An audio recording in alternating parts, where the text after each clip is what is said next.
Assalamualaikum warahmatullahi wabarakatuh. Selamat pagi, selamat siang, selamat sore, dan selamat malam untuk teman-teman yang ada dimanapun kalian berada. Kembali lagi di channel YouTube saya, dan kali ini saya akan membahas mengenai membuat Entity Relationship Diagram atau ERD dengan dinormalisasi. Untuk sebelumnya, itu kan saya menjelaskan tentang normalisasi ya. Bagi yang belum menonton, bisa cek langsung ke video saya sebelumnya. Dan untuk kali ini, saya akan membahas dengan dinormalisasi. Di sini saya sudah membuat tabel dari project yang saya dan teman-teman saya buat. Di sini ada ERD-nya yang sudah kami buat, itu ada 7 tabel.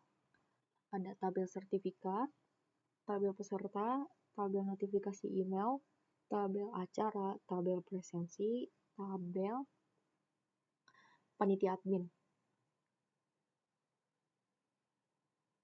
Untuk di sini setelah kami relasikan masing-masing tabelnya, kemudian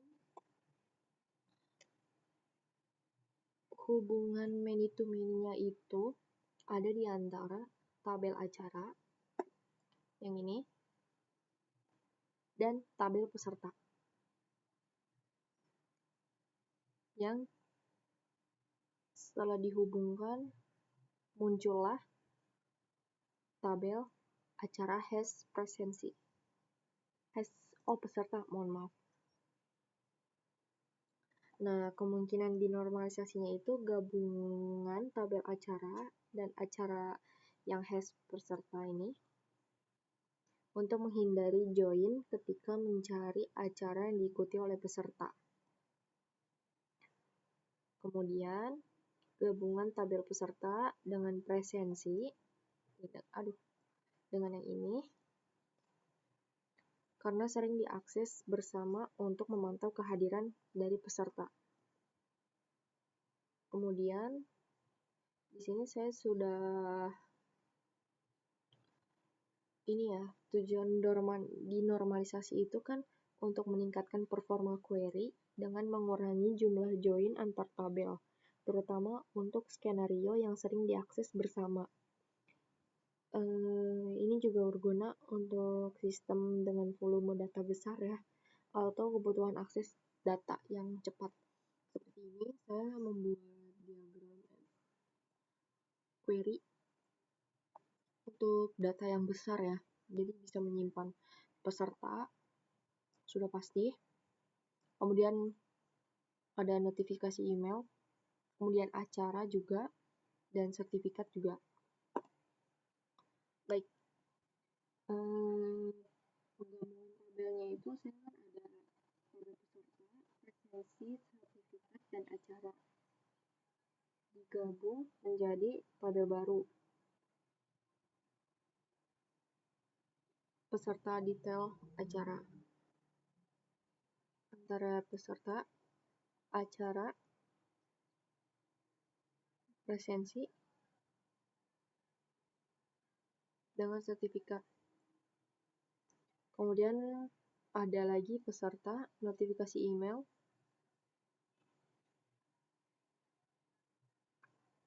dan acara.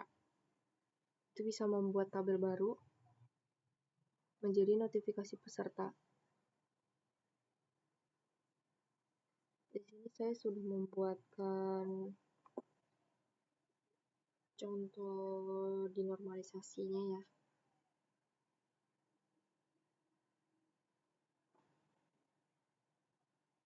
Jadi ketika sudah menggunakan dinormalisasi, maka akan muncul datanya itu ID adminnya, seperti contoh ID admin itu misalkan 1, kemudian ada nama adminnya itu Siti, dengan email adminnya itu siti@gmail.com, kemudian ada nomor HP adminnya, kemudian ID acara, nama acaranya, deskripsi acara, waktu mulai, waktu selesai, dan status acaranya.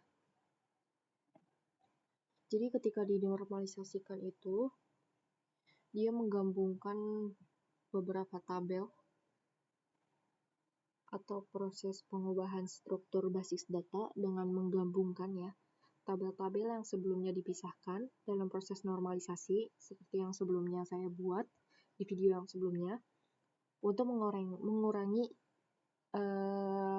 sebuah kompleksitas query dan meningkatkan kinerja sistem saat kita mengambil data tersebut.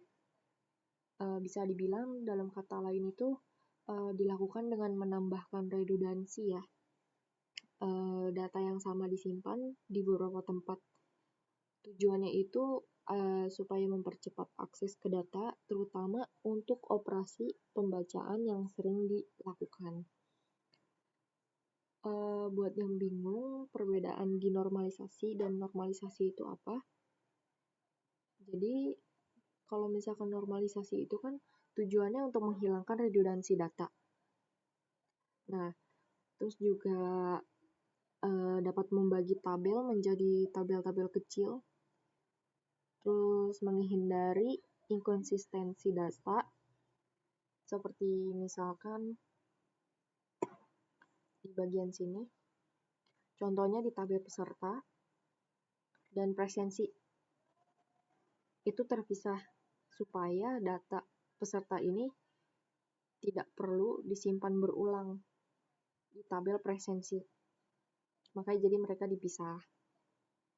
Kalau misalkan dinormalisasi itu, dia untuk mempercepat akses data, terus juga menggabungkan tabel-tabel untuk mengurangi join dalam query. Kalau misalkan normalisasi itu meningkatkan redundansi. Nah, kalau misalkan normalisasi, dia itu menghilangkan redundansi, sedangkan dinormalisasi dia itu meningkatkan redundansi data.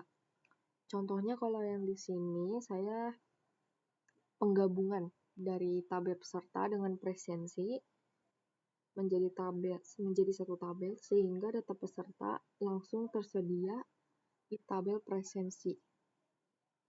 Nah, di sini jadi langsung ada dia relasinya itu.